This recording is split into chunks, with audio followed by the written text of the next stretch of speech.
అంటే నీకు అసాధ్యమైన పనులు, నీ వల్ల కాని పనులు చేయమని దేవుడు నీకు చెప్పట్లా.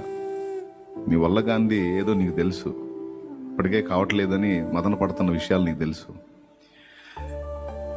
కానీ నీ అలివి కాని పనులు నువ్వు చేయలేవు, కానీ నీకు అలివయ్యే పని నువ్వు చేయగలవు. అదేంటంటే ప్రార్థన చేయగలవు కదా, ప్రార్థన చేయగలవు కదా, దేవుణ్ణి గోజాడగలవు కదా.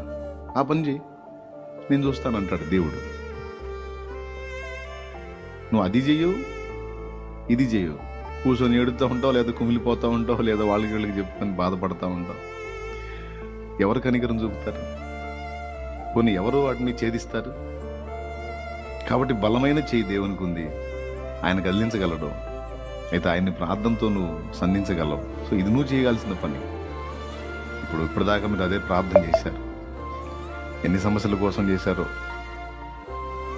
చాలా విషయాల గురించి మీరు మొర్ర పెట్టారు. ఈ మొర నిష్ఫలం కాదు, కన్ఫర్మ్. నువ్వు ఆశువుగా చేసిన ప్రార్థన సైతం దేవుడి దగ్గరికి వెళ్ళిద్ది. నడుస్తా నడుస్తా నువ్వు నీ హృదయంలో అనుకున్న ఆలోచనలు సైతం వెళ్ళిపోతాయి దేవుడి దగ్గరికి.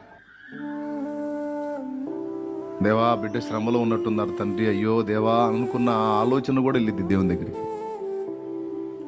ఒక అన్యుడైన కొర్నేలి చేసిన ప్రార్థనలు, చేసిన ధర్మకార్యాలే దేవుని సన్నిధిని జ్ఞాపకార్థంగా చేర్చబడ్డవని సాక్షాత్తు దూతే వచ్చి చెప్పాడు. ఒక అన్యుడు, అతను దేవుడిని ఎరిగినోడు కాదు, ఎరగనోడు. ఒక అన్యుడే తన నీతి కార్యాలు దేవుని దగ్గరికి వెళ్ళినాయి. తన ప్రార్థనలు కూడా, తనకు తెలిసిన విజ్ఞాపనలు, ఏ విషయాలు ఏమేమి అడిగాడో ఆయన అవి దేవుని దగ్గర చేరిని అని దూత చెప్పాడు. అపోస్తలుల కార్యం 10వ అధ్యాయం 1వ వచనం నుంచి చదివితే కొర్నేలి గురించి